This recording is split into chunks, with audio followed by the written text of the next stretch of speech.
7, 6, 5, 4, 3, 2, 1. Hey guys, this is Liz Cambage. This is Nikki Collins. What up, guys? It's Esther Sarkis. Hey, this is Imani Media Stafford. Hey, this is Jordan Canada. This is Asia Wilson. Welcome to the WNBA Nation. WNBA Nation, hello again. Welcome to the show. It is so good to have you. This is your source for discussion on all things WNBA and women's basketball. Of course, you can hear us anywhere your podcast can be found. You can also check us out on YouTube and live here at the Twitch, which we're going to dive into in a second. But no matter where you are, we're so glad to have you. I, of course, am Steve Schwartzman, flanked today by my best friend in podcasting and just in life, because he's just such a good person, Kyle Haywood. That's become the new thing, is let's talk about how good Kyle is. I noticed that on the pie episode. It was like I missed out on the pie discussion, but I also feel like I missed out on you guys just being like overly generous about how about me as an individual, and I appreciate that. It's funny because when it's anyone else, I swear it's like, well, with Jason, it's always like Jason's off saving the world, and then if it's me or Logan, it's just like, well, Logan couldn't be here. Steve's busy. Isn't Kyle a great guy? Like it's interesting how the routines we fall into. It's funny. That's it. No, that was. I'm glad to be here. Yeah, I did laugh pretty hard when I was listening to that episode, and I was sad that I wasn't able to be there. Crazy, but so good. So obviously, this is for anyone listening to this on your pod feed. This is pretty much situation normal for you, which is totally cool. If you're watching this on YouTube, this may not be the first time, because we did that a few times in the past. Right. But obviously we have a little bit of a second home now for the podcast, or third home, I guess, technically, for the podcast. Kyle, I'm going to kick it over to you, if you don't mind.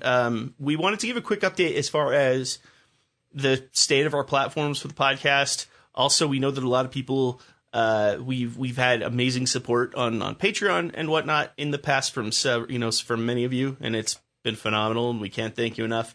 And we just wanted to give a level set. Obviously, we're closing out the year. We're getting out of this stupid space year 2020 and moving on to bigger and better things. And so we wanted to give a quick state of the pod while we had a sec. Absolutely. So just kind of giving a rundown as to a few decisions that we've made. We've done a lot of research. We haven't been putting out quite as many episodes post-season because we kind of just been doing a lot on the back end, evaluating how we can make this podcast better, how we can make the show a little bit better format, maybe a little bit more available, and also expand some of the opportunities that we have as hosts as well as our audience. And as we did a lot of those discussions, we kind of came down to two decisions, really. The first decision is that we wanted to have an opportunity to feel like we're giving better content and better, I guess, maybe throwing in something more than just an audio feed. Obviously, the audio feed is not ever going to go away. You're still going to be able to find us everywhere on Apple Podcasts, on Stitcher, on whatever podcast grabber you happen to be listening to. But we decided that we would transition away from one platform and into another. And we're going to be moving away from our Patreon. And we're actually going to be closing that account out. So many of you have given so much support there, and we appreciate it immensely. One challenge that we had with Patreon is that we always felt indebted, and that we weren't ever able to put as much time and effort into the Patreon as we wanted. And so because of that, we feel like rather than continue to feel like we're not delivering there, we're going to close it out. So any of you that are on Patreon that support us currently, we want to thank you. And we'll be messaging you, obviously, and we'll be giving we'll be reaching out. We'll be making sure that you get some extra love, and so we'll be talking to you guys some individually on that platform. But we will be closing that out. No longer doing the additional monetary support through Patreon. But that's kind of where Twitch comes in to kind of replace that. We still obviously have costs that go into recording and producing this podcast. And so with that being the case, we need to try to not have it all come out of our own pockets. And we thought, what would be a really easy way to do that? And the Twitch platform allows that to happen honestly for free from you, from each of you listeners. You can support us and help contribute to our show monetarily without spending a dime, which is really, really cool. And it's not only through viewing on Twitch. You don't even have to view the show necessarily. If you want to, we want to have you here. We want you to come hang out. Absolutely. But Twitch allows us to build a subscriber base. And so to subscribe, it's $5 a month. Or if you have Amazon Prime, which I'm assuming a large chunk of you do, if you have Amazon Prime, you're allowed one free Twitch subscription per month. And so you are able to give a 1 month subscription through your Amazon Prime account live on Twitch. And doing that brings us a couple bucks from your free Twitch subscription. So if you have Amazon Prime, you can hop over, give us a quick subscription on Twitch, and that's going to send a couple bucks our way without you having to spend a dime on Twitch on the platform at all. It just allows us an opportunity to maybe have some additional support. You kind of become a producer of the show, again, without any additional costs on your end. But yeah, Steve, your thoughts on and why else we decided to come this way, or what else did I miss here? No, you definitely hit it on the money. I think when it comes to Patreon, when we had started that venture, since we had kicked that off, just to give perspective on this, 3 of us had babies. Two of us started full-time jobs. One of us started med school and moved to Barbados. A lot of things happened, and what that led to was the way that Patreon is structured, we just weren't able to give the commitment that we know that we can, and we didn't feel comfortable taking that monetary support from listeners if we couldn't deliver on what we said we would. And our Patreon followers and our backers have been consistently gracious and supportive and generous, and we just cannot thank each and every one of you enough for what you did. Really, everything you supported, whether you gave a couple bucks or whatnot, you helped us in a huge way over the last couple of years. Obviously, this just gives us flexibility and, of course, gives us opportunities to get that support. Also gives us an added platform that we're excited to connect with everyone on. One thing we're always looking for as a program is how can we continue to connect more and more with our listener base, with WNBA fans, with women's basketball fans. And Twitch is a phenomenal way to do that, I think, for especially for now. And like Kyle said, there are going to be opportunities to provide monetary support here and there. I mean, if you're familiar with the Twitch landscape, those things do exist. That said, you will always be able to listen to content here, and follow the page, follow the show here for free. That's not something that we're going to shut off from. So if there are opportunities here and there to give bits or donation, I still don't know all the terminology super well. Those things will exist in time. That said, we are excited to find new and more exciting ways to connect with you guys, give you guys a little bit of behind the scenes experience on how we set up the show. If you're listening to us on the pod feed, we love doing Twitch so far because it gives everyone an opportunity to get a little bit of behind the scenes view before we actually hit record on the pod. You get a little bit of insight as to how we even set this world up and what it's like. We have a lot of people who contact us frequently about, I want to start a podcast, I want to do this. What's that like? I actually think it's a pretty cool way to get some insight on those pivotal moments before you actually hit record, because those could be some of the most pivotal discussions. For people that have done stuff like this on Twitch that I've viewed, I've learned a lot. I've taken notes. So definitely worth everyone's time. But yeah, we're excited to kick off this new venture. We'll be kicking this off a little more formally come January when things kick off into the new year. You'll hear a little bit more about some more in the sand schedules. We'll give you some idea of what we'll be recording when and things like that. It won't be too heavily rigid, but we want to make sure we have a routine for you guys to check out. Yeah. And that's the state of things. We're excited. We thank everyone for the support that they've given in the past. Merch will still totally be a thing. We'll still be doling out some fantastic t-shirtdom for y'all. And you should chat. That's still going to be kicking on Store Envy, so you should enjoy that while you can. Yeah. And absolutely. I think that, one of the other things that we'll probably add in is we'll still try and put out content at least once a week as far as the podcast, as the actual show. You guys should be able to hear us on our podcast feed at least once a week, on average. Obviously during the season that bumps up, and right before the season. And then, every once in a while we'll have a week go by where we don't send something off during the off season.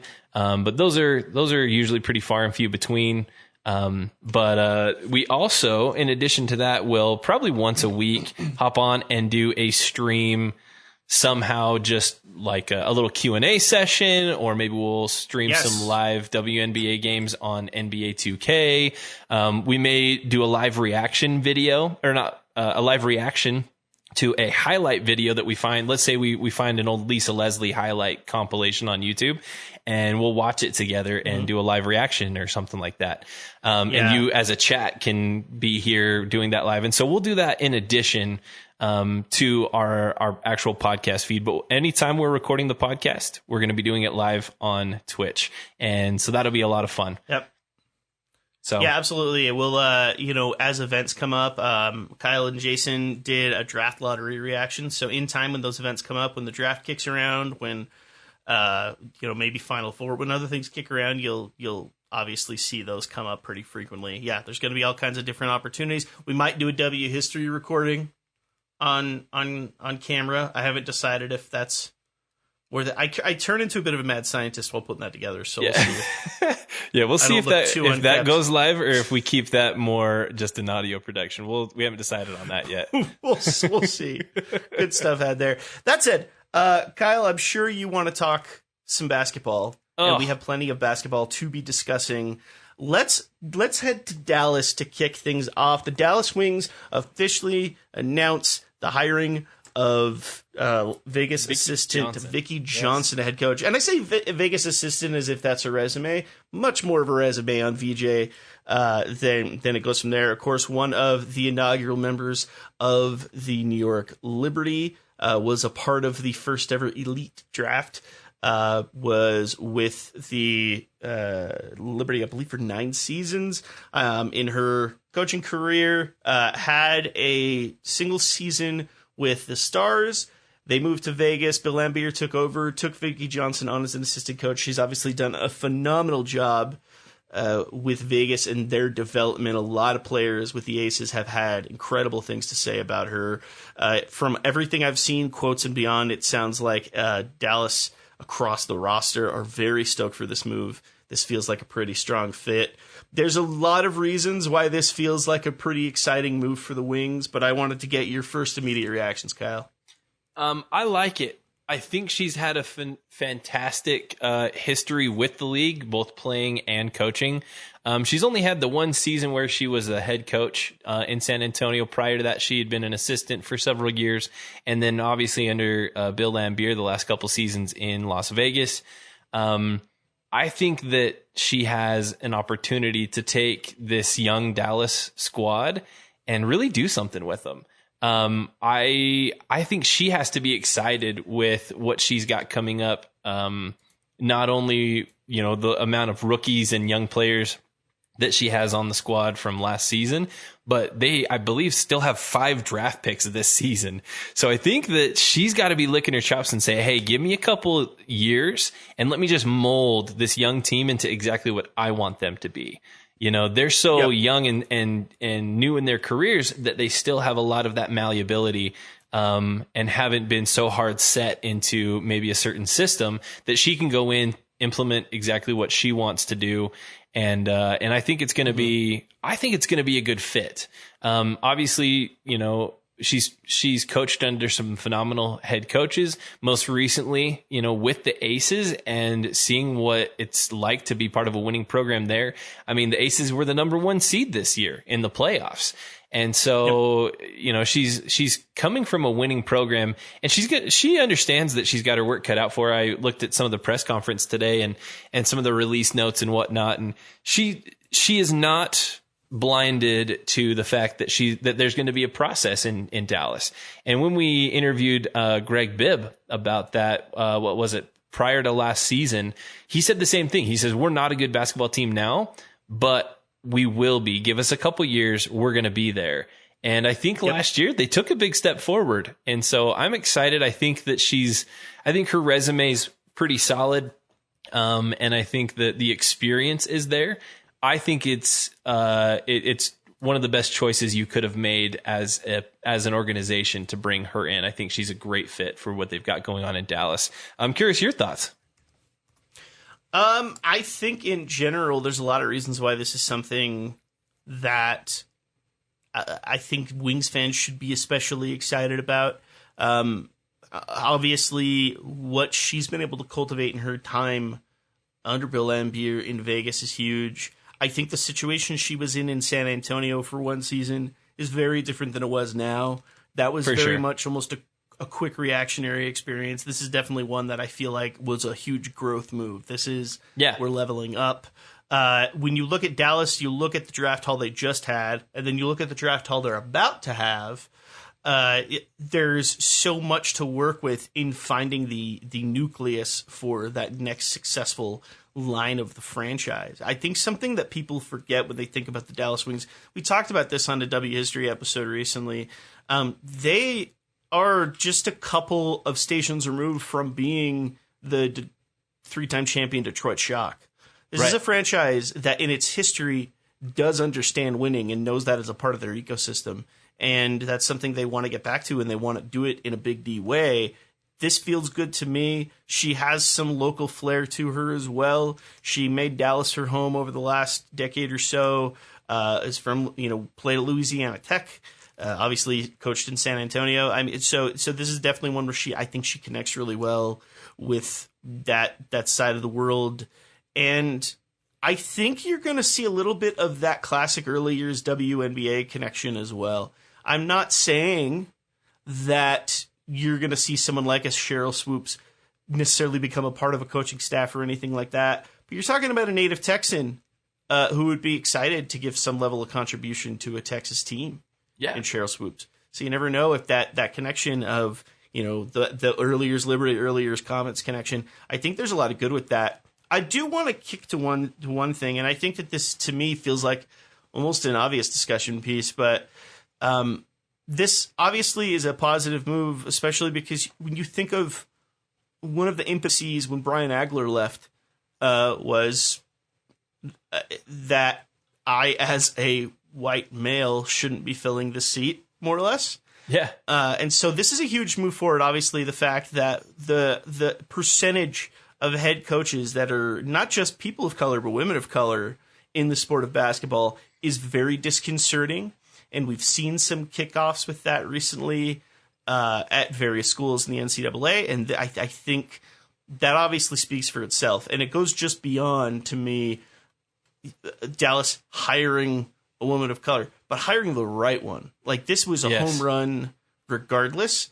And on top of that, I think this speaks for if you were looking for a hire that could potentially set a groundswell for that environment and what's needed for the league, this very much could be it.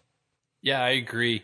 Anytime that we have more women represented in our coaching circles, and especially women of color given these opportunities, I get excited because I think, I don't love having, a league being dominated, by white males, necessarily. I think that, speaking as a white male myself, and I think, and as all four of us are white males, I think that we all can still just appreciate and push forward, opportunities for women and in particular women of color. And I think that this is and I'm glad you said it's the right hire too. They didn't just do this as we're quote unquote having to hire someone, that checks these boxes. No, they hired a phenomenal coach, and she happens to be a woman of color. And I'm really excited to see what she's going to be bringing to the table here.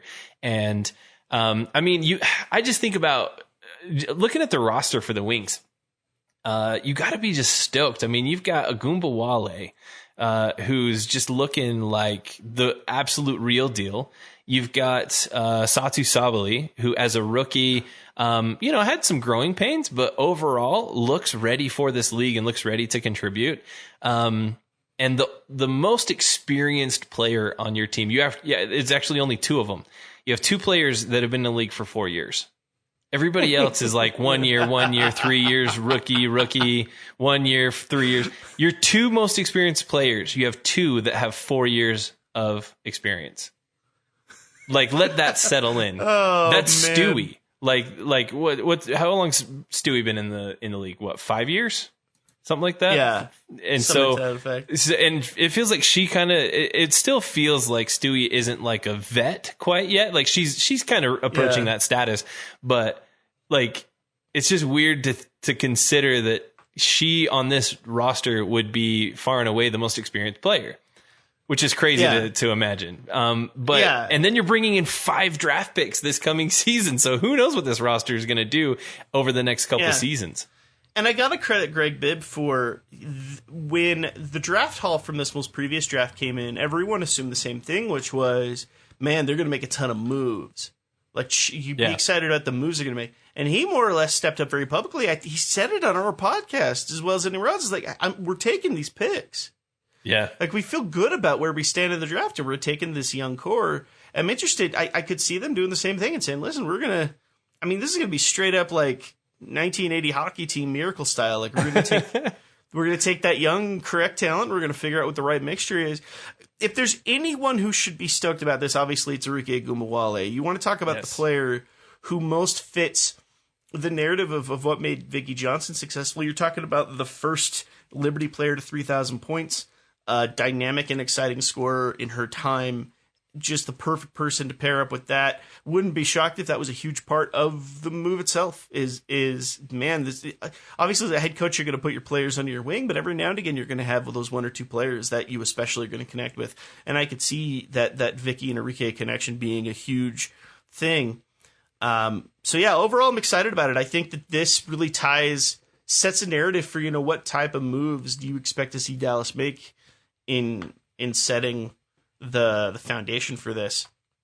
So I think there's a lot to look forward to. It's going to be an uphill battle over the next couple seasons, but always good to hear good news out of Dallas, because it's always been an interesting time. They dealt with a big amount of detraction, loss, just losing star players and switching up their coaching situation. To see them finally starting to set a nucleus for this is our vision moving forward is pretty exciting. I agree. I feel like they're kind of moving past that, a couple seasons of having some disappointment, losing Skydig, losing Cambage, and just kind of sitting around. Like it's painful anytime your team goes through that. But I think that Dallas Wings fans, the ones that, we interact with on Twitter and whatnot, they still have some excitement. There is a little bit of some of that excitement when your team kind of is in that rebuilding phase, and going into the season, you're like, listen, like I'm not going into this season like expecting a championship. I'm going into the season to expect and watch some growth, And I think that there's as a fan, there's a lot of fun to that. And so I think that saddle up for maybe another season or two of that, Dallas Wings fans. I can see them approaching a really solid program within about 2 to 3 seasons, really starting to come into their own and being a force to reckon with in the league. That's the thing with this league, is if you find the right groove, you could spark up very quickly. And so I think they're in a good spot to potentially launch from that. I have to say one more thing before we move on to our last topic of the day. And that's that, there's about 1,000 reasons why a lot of people would be excited about this. I've got to call this out. One of the first head coaches in WNBA history, I may not be the first, I'd have to do the heavy research, but one of the first WNBA coaches that I can think of to have a famous Carnegie deli sandwich named after her. And that's huge to me. We're talking about the VJ Classic. In celebration of her scoring her 3,000th point in 2005, the VJ Classic, a, quote, 3,000 calorie belly busting sandwich. Oh my God. In honor of Johnson's 3,000 points. That's a big deal. A lot of very famous people, a lot of very notable people have a sandwich named after him, and Vicky's one of them. I'm talking turkey, Munster, American, Swiss, tomato, honey mustard, and mayo. The thing weighed 2 pounds. It was a monster, and so that's legend status right there. I'm telling you right now. I do have to say, if you are a Liberty fan, especially a lifelong Liberty fan and a diehard, if you happen to have had the VJ Classic, or you can find a picture of the VJ Classic, I can't find one. I was just Googling right now, like. trying to find it. Yeah. Like, the VJ class, 3,000 calories. Yeah, oh my word! Because I've seen these Carnegie sandwiches, and they're insane. Yeah. So that's huge to me. It's amazing. I'm excited. I love this. This was awesome. So congratulations to the Wings, because you have a legend in basketball and in sandwichdom, along the ranks, and that's what you want. So. I love it, dude. I had to shout love that one out. Hey, before we hop into our next topic, let's pause real quick. We have something special that we need to share with our listener base here. Guys, we have been turned onto a particular service, a particular platform that honestly is absolutely incredible. As you heard at the beginning of this episode, Knowable is the sponsor for this episode, and they have some like absolutely awesome opportunities as I don't even know what I'm saying here. Knowable is a phenomenal platform for you guys to hop on. If you like podcasts, if you like audiobooks, check out Knowable. We've got a link in the description below in our podcast and as well on YouTube. You're going to be able to check that out. Basically, if you took audiobooks or masterclass videos and you turned them into audio presentations, that's what Knowable is. It's an opportunity for you to learn from industry experts about a wide variety of topics. Steve, what are some of the courses that you've looked into on Knowable? Oh my gosh, dozens. I mean, the second I started on Knowable, my courses feed filled right up because there's so much cool stuff. A couple of things that I've already been kicking off. There's Narrative Fundamentals with Daniel Jose Aldair, who's been specifically talking about writing and storytelling and how to build exciting, creative, and structured narratives. There's The Pursuit of Happier, which is a great breakdown of very, common, basically compiling self-help philosophies and what really stands out, what works in the modern day. I've honestly been checking out Jonathan Hirsch's Starting a Podcast piece. I've been at this game for many years now, but I'm already learning a lot that I didn't even realize. I got to say right now, my favorite course that I've been in with is Li Shan Huang course titled Innovative with Design Thinking. Yes, I saw that one. I also was checking that one out. It's been amazing so far. Really essentially taking the ideas of creative and design industries and how it works essentially in any field that you're in, how you can take those principles and take the creative needs, find a way to build an organization to them and build success in whatever world you're in that's effective and creative. And it's something that's really been a cool experience. And I'll tell you what I've loved about it so far as well is it goes beyond just your typical, like I've joked about book on tape already, but that's like the things that it's not is, it's not your classic book on tape or just an audiobook, and it's not necessarily like listening to a course. We're talking about, interesting, well-produced content that's well thought out. Often it's got music in the background. You can really tell that a lot of thought is put into it. But what stands out the most with all of these presenters is their passion. You can tell that they have a huge passion and a huge drive for, what it is that they're presenting, what it is that they're trying to get across, and it bleeds out. It gets you excited. And it's really cool because these courses usually come with more than just the audio. A lot of times they come with worksheets or different course aids, things that you can check out. And I've been much more inclined to check those out because after I get done listening to a certain part of a course, I want to check out what else they have because it's really gotten me into it. I was the way like I've thought about it, worksheets and things to do. Like it's really awesome that like you actually like it really is like taking like a small college course in one of these areas. Like, and it's awesome. And you don't have to pay insane tuition money either.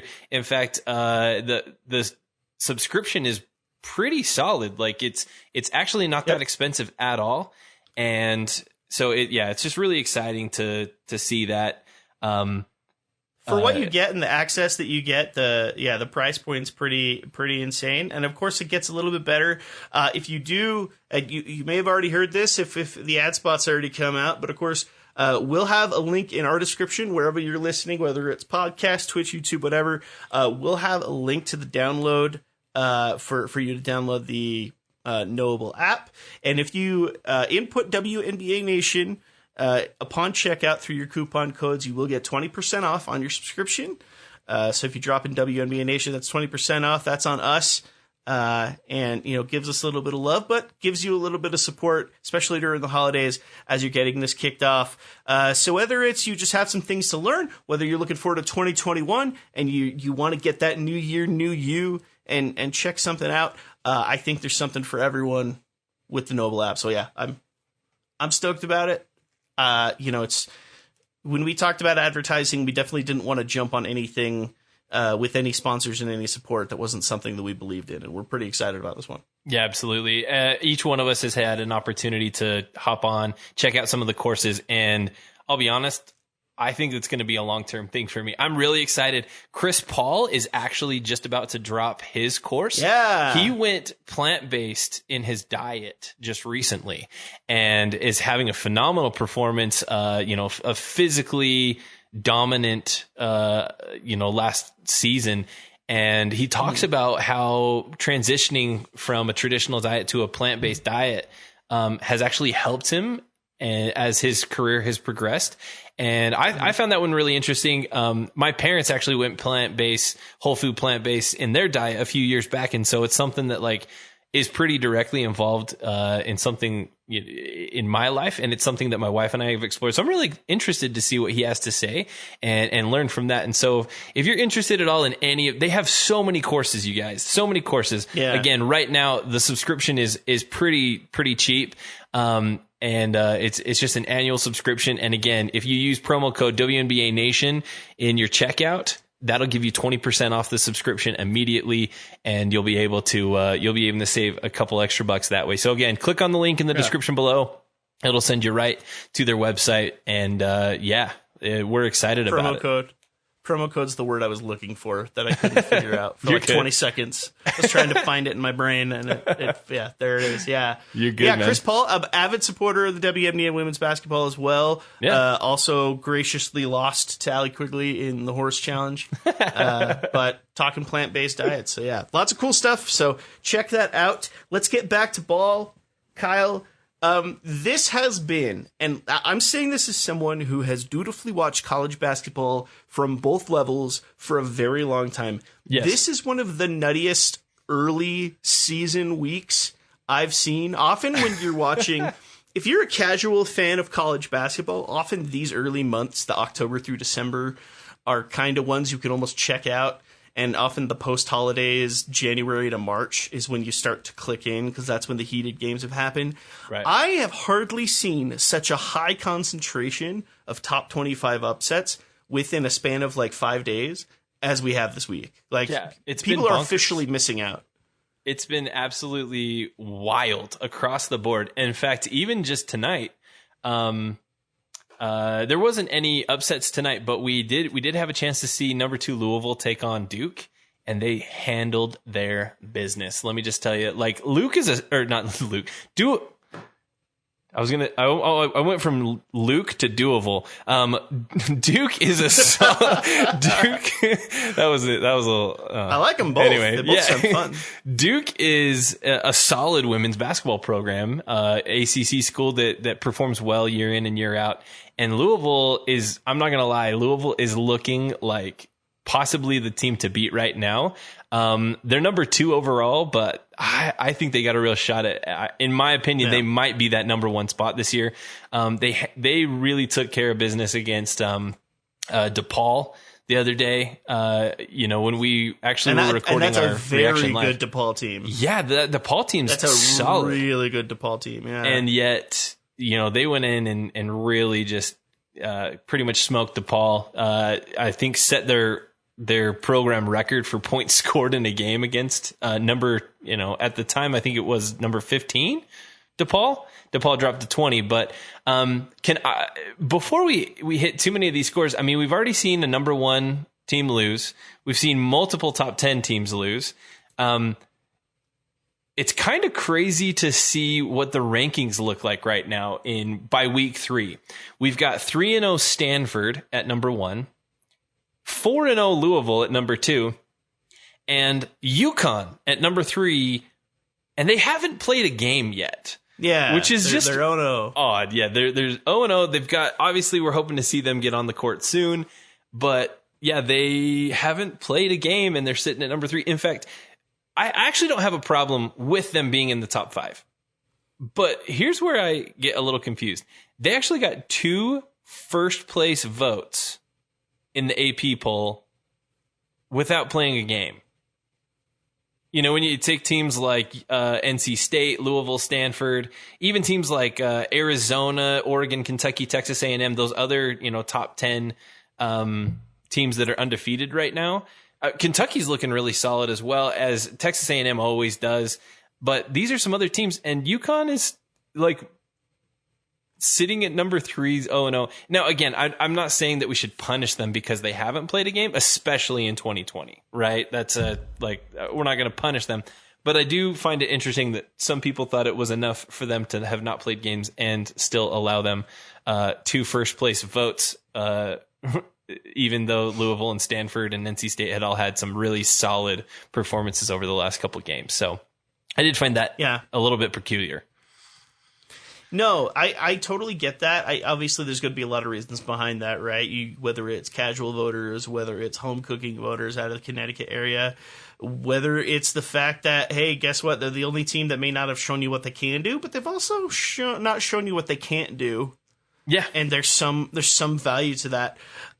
So that's where it gets interesting, and that's really been my question. Like right now, in terms of the games I've watched, Louisville probably looks like the most exciting team. Stanford's taking care of their business very handily. But as far as like picking a good team, I need to see UConn play like 2 to 3 games before I can do anything. And who knows when that's going to happen. Obviously, safety is of the utmost concern, so we'll just have to see. But I mean, right now, we all want to see what Paige Beckers can put together. And while that's going on, Dana Evans is proving to be as advertised. And that's what's interesting is you're looking at like, when we talk about great college basketball rivalries, like that could be the one, right? That could be I don't know, the Candace Sylvia Fowles type of thing that stands out in its own time.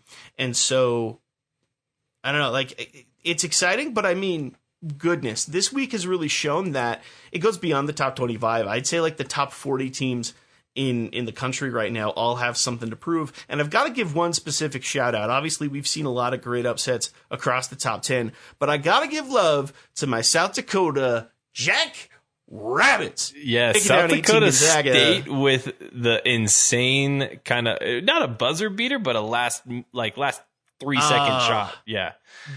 What a game. Gosh, that finish ruled. That was awesome. Such a good game. It is.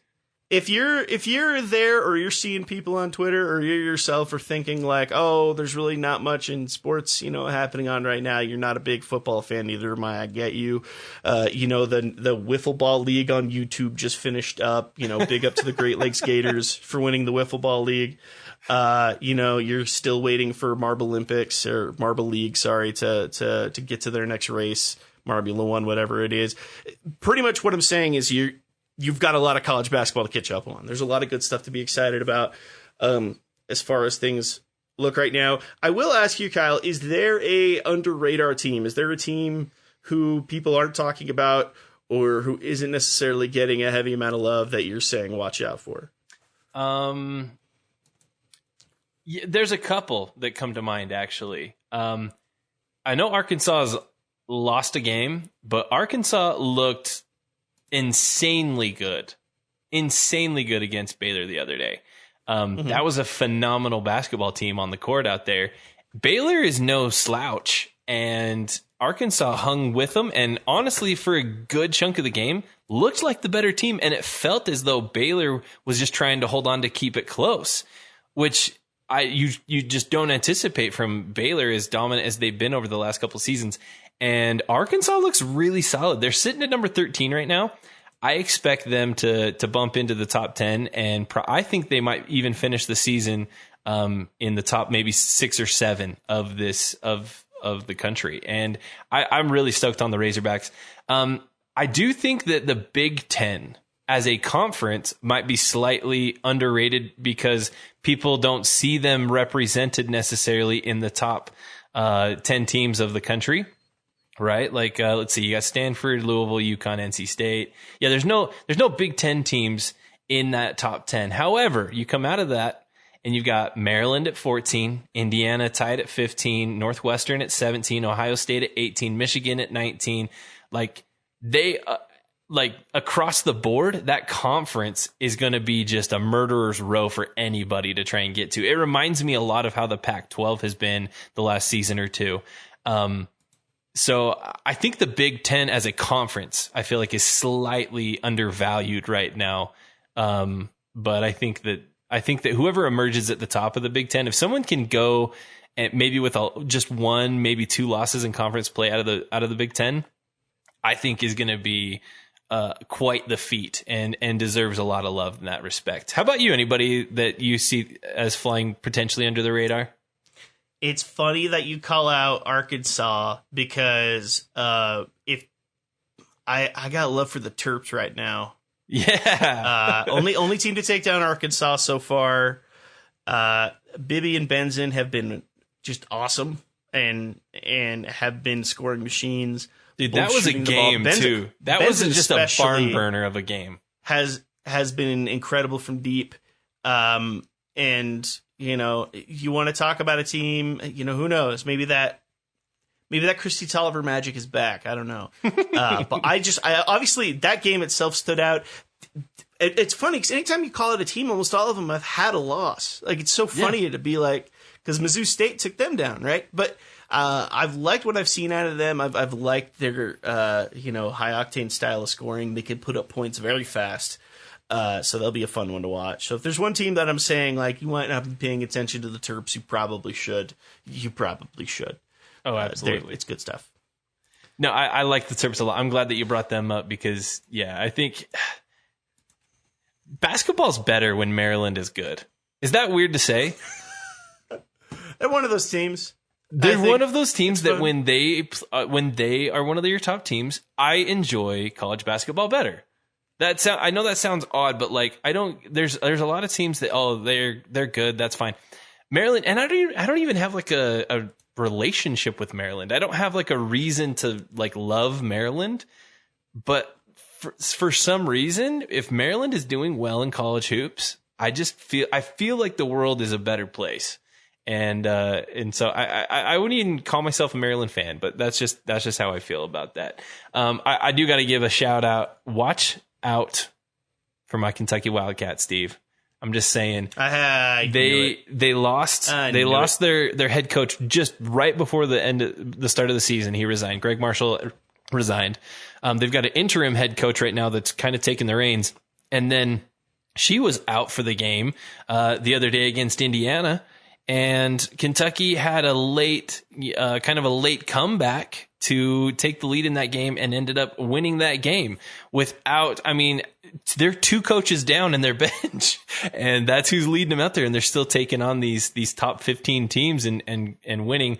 And I'm just saying Howard out of Kentucky is the real deal. She's not coming into the draft this season. I think she's going, I'm making a way too early prediction. I think she's going number 1 overall in 2022 in that draft. And I'm excited. As far as I know, some of you might be thinking, oh, she's going to declare early. She's a junior. She has to graduate early in order to declare early. And she is not intending to do so. She's going to graduate next year, and so she will not be eligible for the draft this season. If that changes at all, obviously we'll be on the alert. But as of right now, she will not be eligible to declare early out of Kentucky and be in part of this draft. But I think that she's going to be a player in this league, in the WNBA for a long, long time. And I love what I'm seeing out of her. So anyway, love that. Here's my Kentucky love.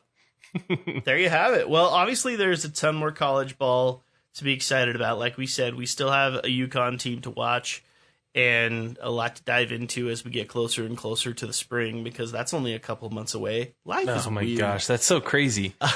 That's so crazy. I feel like we've just been like slugging through 2020, and I feel like all these 2020 memes, it's going to be 2021 soon, and there's like a vaccine coming out that people have like the first people have received it, and like what's happening? Like, it's about time we can move on from this. We're closing in on the Christmas holiday, and I still feel like I need to get ready for Mother's Day. Yeah, like it has been the weirdest that's how this year. year feels. It still feels like it's just so much to say on that front that hasn't already been said, right? I do want to give a couple of shout outs and a couple thought reactions from you, because this wasn't something we planned on, but I think it causes merit for discussion, obviously. Absolutely. The Sports Illustrated Annual Awards just recently came out. Before we hit to the main award, gotta give love to Misha Hines-Allen, nominee for Breakout Athlete of the Year. Love that. So well when you deserved. look at the names that she's up with, I think that that's huge. When you look at what the Mystics were up against this year, what they were able to accomplish, it's pretty maddening. And she was such a huge part of that, and it was so much fun to see. And that just makes the Mystics. Next season, we need a healthy Elena Delle Donne. We need a healthy Brianna Stewart, because we need to see that what a Mystics team clash. and a Storm team at full strength would look like, because that's the immovable force and the irresistible force and the immovable object. Like that's what we have to see, because you almost had this with the Storm a couple of years ago with Natasha Howard getting the chops to build up her status, and we got that with Hines-Allen with Delle Donne out, and now you just add so much more of that. So proud of Hines-Allen. She had such a great year.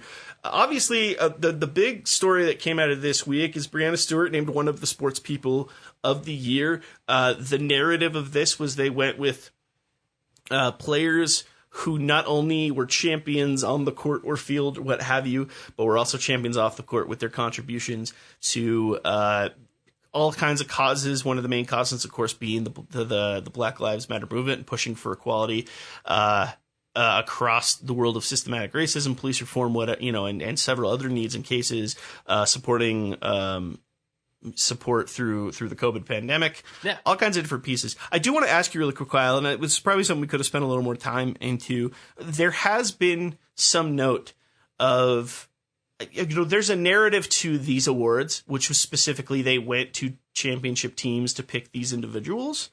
Bree Stewart being really the face of the champion Storm. That said, there's a lot to be said about the fact that not only were these efforts that the league made league-wide with the WNBA, and there should be support of that, but there were many players of color who really could have stood out with this. I think when you Natasha Cloud, Maya Moore, there's a handful of people who really came out with that.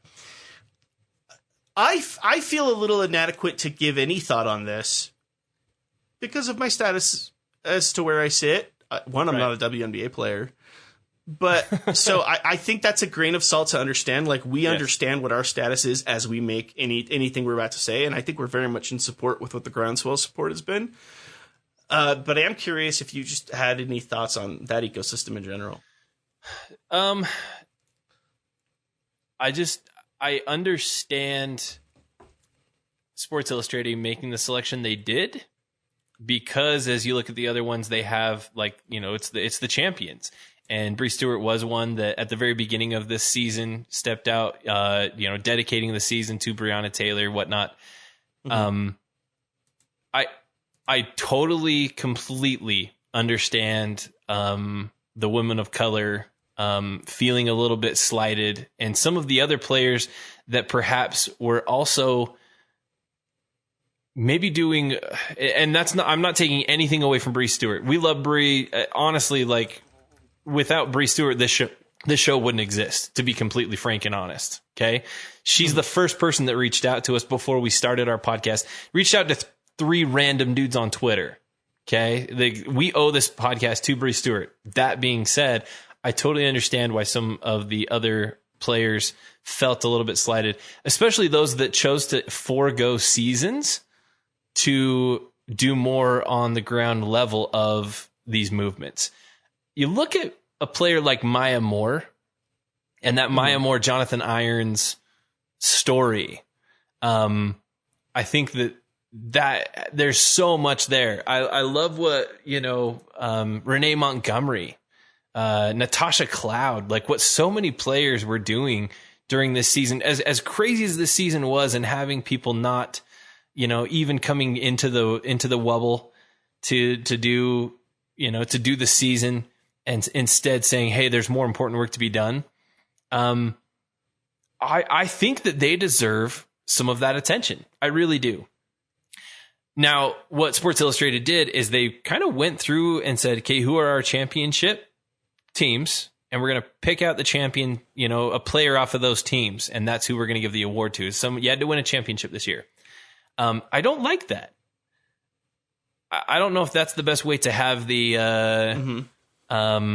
if that's the best way to make this selection. So I understand the selection.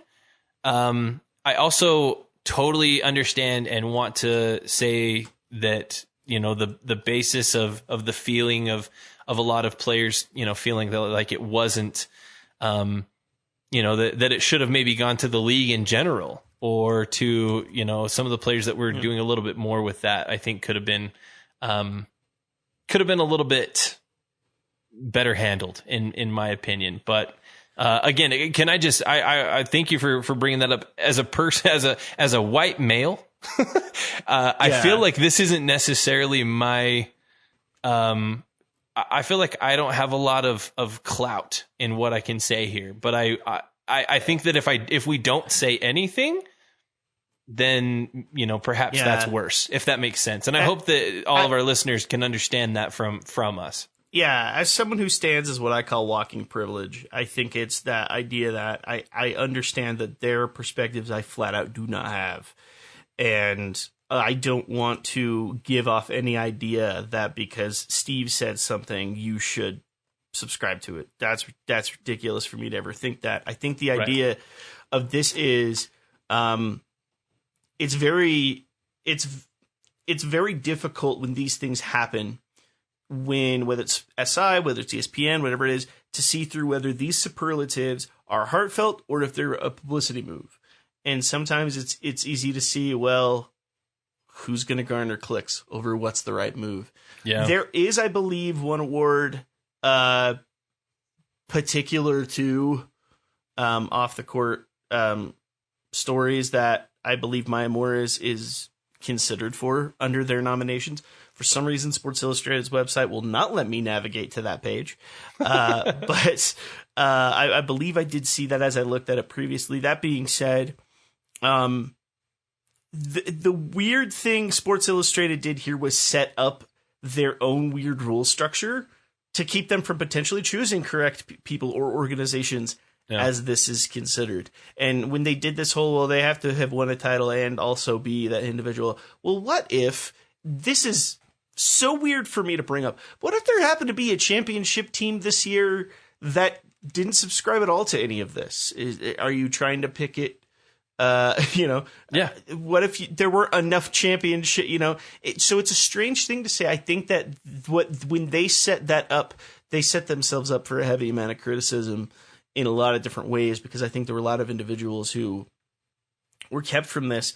In a way, I think they could have, I feel like what they should have done is flesh this out completely. I think you almost walk away from your general rule or award structure and say, hey, we're dedicating this entire issue to these are the 100 individuals who gave something, and allow everyone somewhat of a platform, because there were so many stories. If you just go across the spectrum of women's sports alone, so much of that move and so much impact that was made. And on top of the fact that, I mean, in my opinion, when you look at very sincere and very direct efforts to make proper change with everything going on right now, I just think it starts and ends with the WNBA. And there's got to be some mention of like, listen, these are people who banded together and did something. On January 6th, 5th, I might have the date completely wrong, but we have an election in Georgia that is going to set a real tone for the future of the United States of America for quite a while. And that runoff doesn't even remotely happen if it's not for many voices within the league.